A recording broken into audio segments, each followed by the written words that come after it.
after 3 days of going through the hoard, I've lit my mail back up.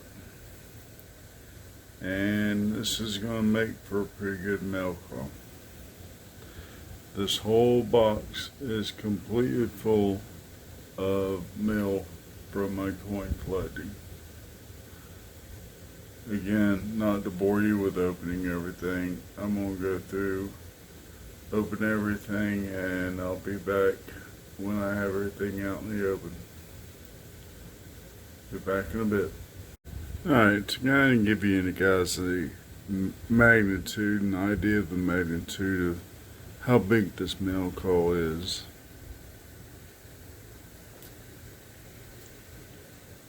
That's 3 days worth. I've got a lot to open, so I'll see you in a few hours.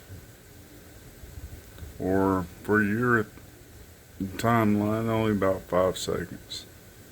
We'll see in a bit. The next day.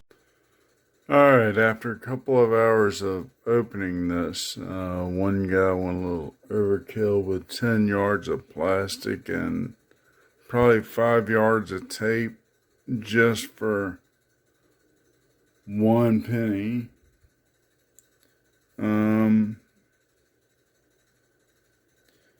Got stamps from Canada, of course, I collect those.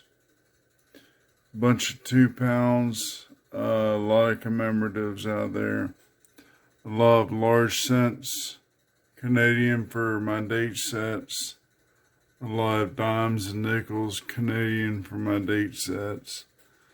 Some bills, Canadian and British. Some more large cents, which I'll be cracking these out for my date set.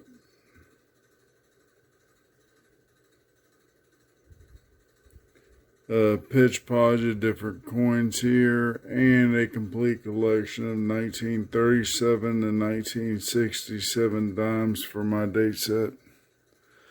So let me get all these organized and flipped up with all the information and stuff, and I'll be back in a bit.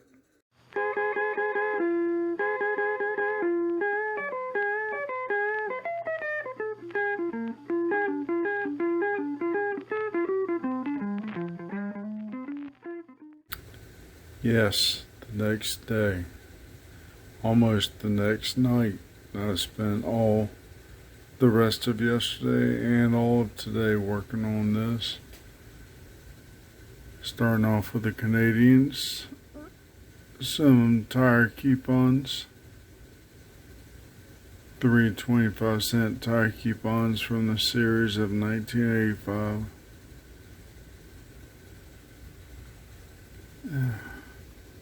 Dimes, quarters, nickels, large cents, small cents, and then just an extra loony to throw in there. And stamps from Canada. Then Gibraltar, Isle of Man crowns. An extra bill, kind of a gift for buying something from somebody. A 500 dong from Vietnam, series of 1988. This ended up being a grab bag. I'll do the separate part of the video on those. US errors. And then English money.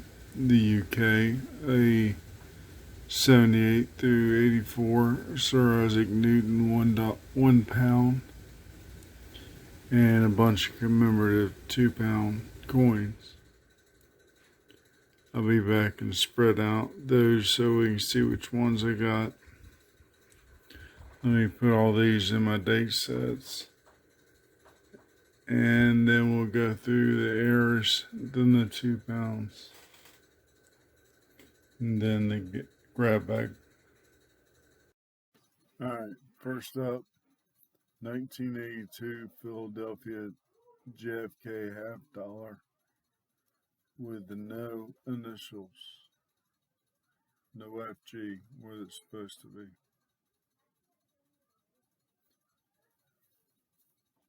Next up, 1954 Denver Lincoln Wheat Cent, RPM Triple D, FS 501. As you can see, there's a D to the north, and you can barely see a D to the south.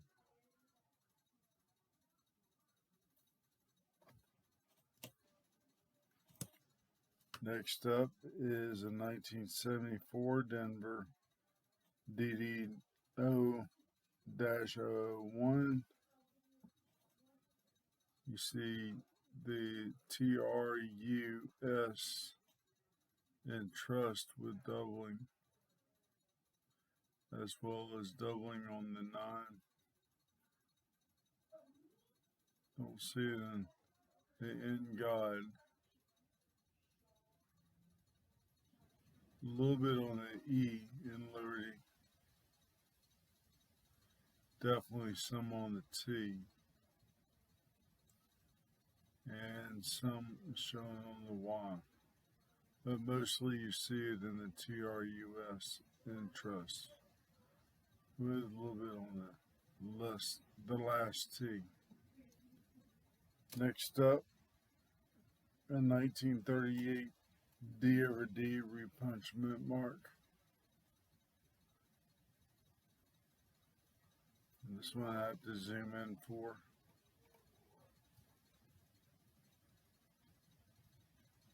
I may end up having to make 2 videos for this because I'm already starting to get too long. But you see the D off to the west.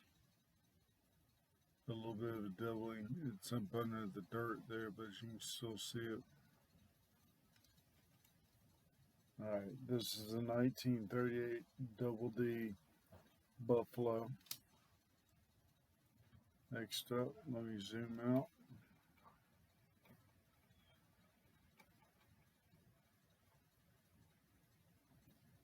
With the next ones here, I can zoom out. You don't need to be so far in. Alright, 1998 US 1 cent. If I can get the zoom in here. There we go.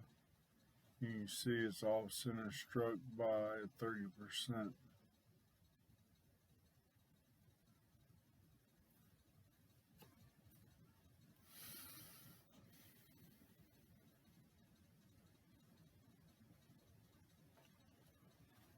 Next up, a 1987 off center struck 1 cent, off center by 40%.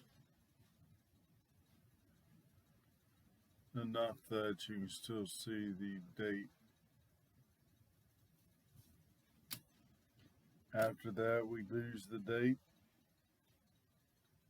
We have an off center so far off that we can't find date. It's 50% off. I do know it's pre-1982 because it is the weight of a copper penny. It's post-Wheaties because it's a memorial. Alright, next up we go into the nickels. Another off-center strike. We know it's a P-mint. That's about as far as I know. It's a major off-center by 90%.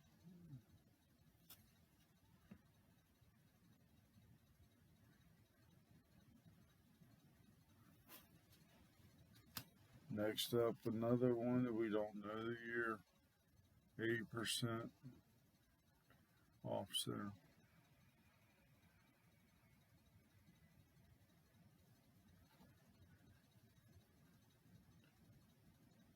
Same with the reverse. And lastly, we'll have to zoom back in on this. Well, you can still see it. I have a DDR001 FS802 the double thumb Lincoln.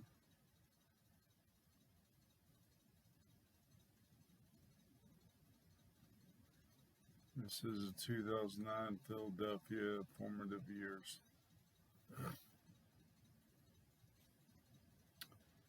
All right, on to the British 2 pounds.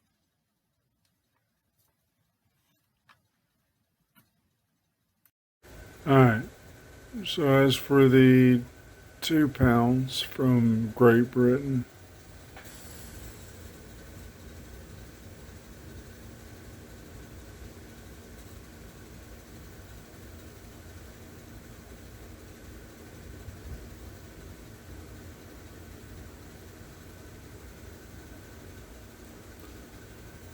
not quite all of them, but at least about 70% of them. This one I like. It reminds me of the Guy Fawkes, which it is about Guy Fawkes' gunpowder plot in November 5th, 1605.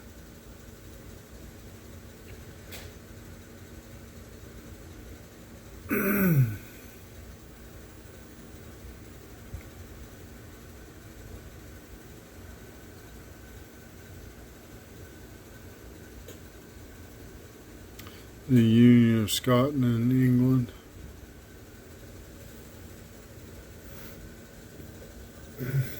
Yep. Everyone. There we are. 100th anniversary of modern Olympics.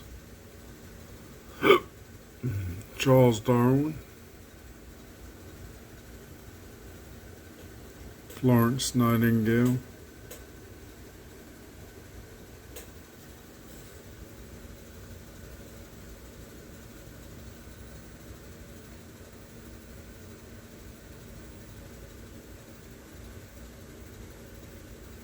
Charles Dickens. The Underground, the Train, and the Roundel, or the logo.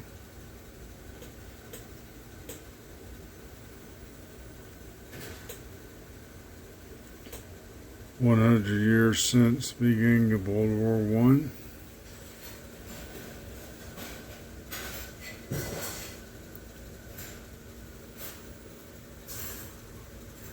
Oop, wrong column. The Magna Carta, the reintroduction of the Britannia in common currency. World War One, the Royal Navy, the Army. William Shakespeare, the death of comedy, the history, tragedies, and then the newer not meant for circulation coins, Agatha Christie, H.G. Wells, 400 years since the voyage of the Mayflower, and VE Day. All right.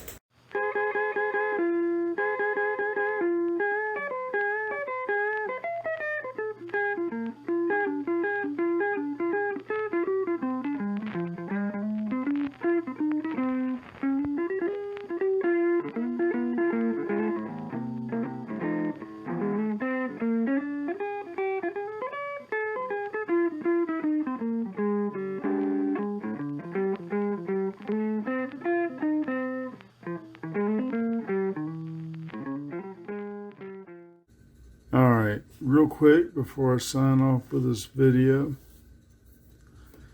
I realized out of that huge pile of mail, there was a grab bag that I purchased from a fellow Silver Picker Squad member from Canada. I sent him $100 for a makeshift grab bag that he had. 1907 Indian cent, which I'm going to put the values over here as I go through it. I have a ticker going up. 1920 Buffalo nickel. Another 1920 Buffalo nickel. 1925 S Buffalo nickel.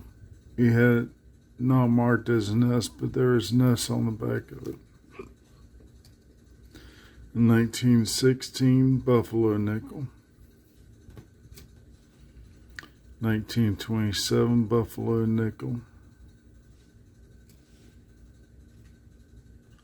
1912 Barber dime.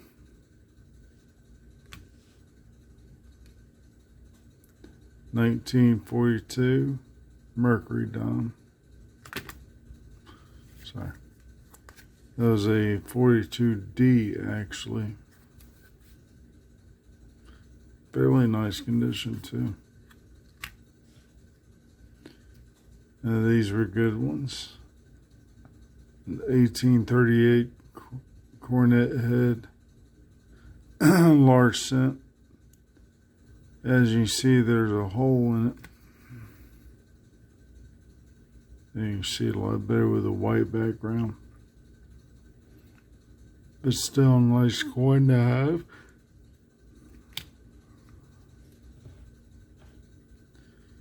$18.16 cornet large cent. Not in the greatest of shape, but still really nice.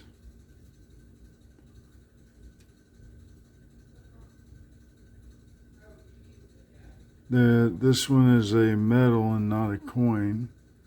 In 1939, King George visited Canada, and they minted this medal in commemoration.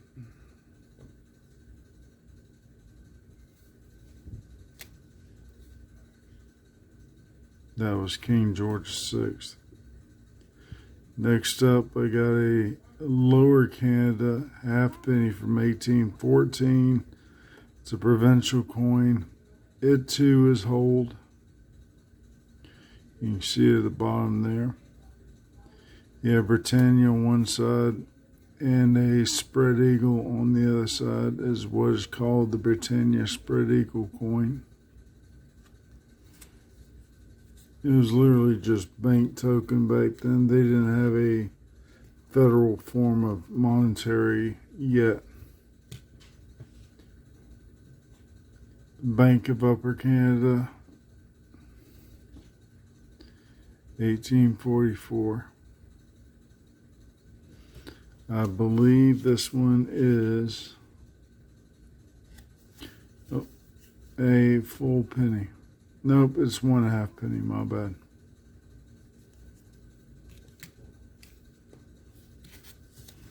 This one's a full penny. Bank of Upper Canada, 1857, full penny.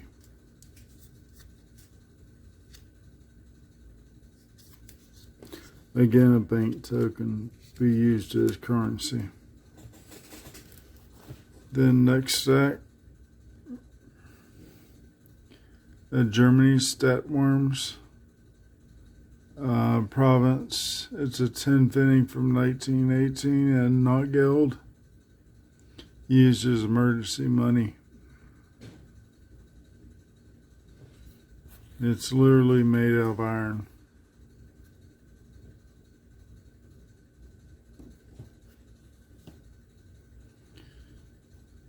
In 1945, actually this is commemorative of something that happened in 1945. There's actually a no date, but it is currency. It's a commemorative 1/12 shilling from the island of Jersey, commemorating the liberation of the island.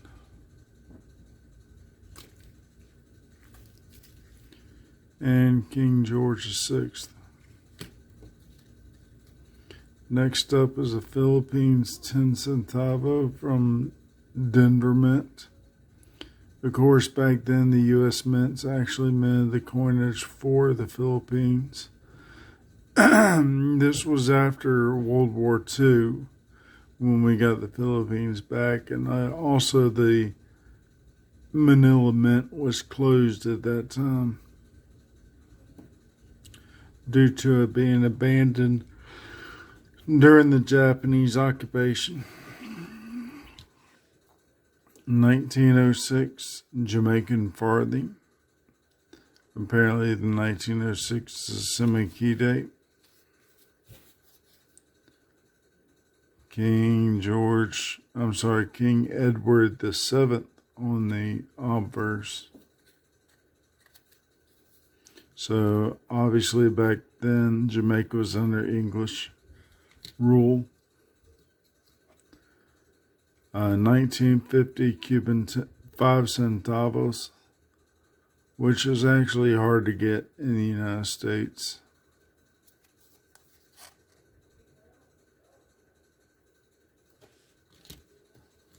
Next thing up is a 1932 Guatemala 1 centavo.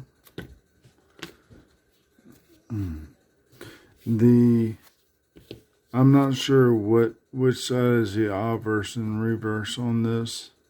I'm thinking this is the obverse because the reverse, even though it's basic, it still looks neat.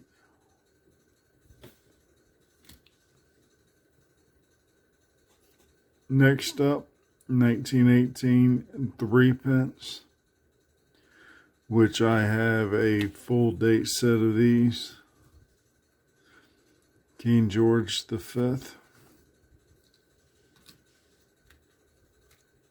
In 1902, Great Britain 3 pence, King Edward VII. This one is actually 92.5% sterling silver. Well, I think this one here is only 50. No, they only went to 50% after 1920, so this one is also sterling.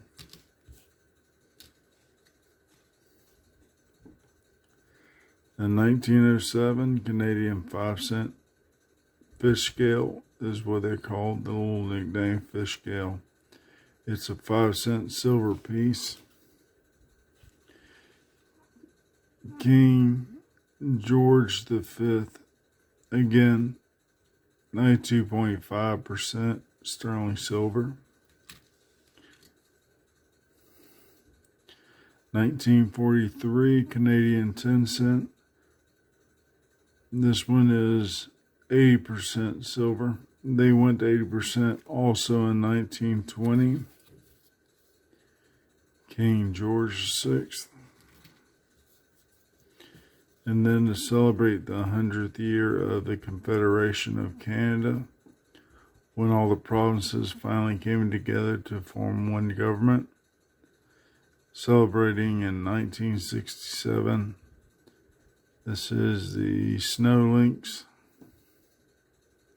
or the Snow Lynx, the Canadian Lynx.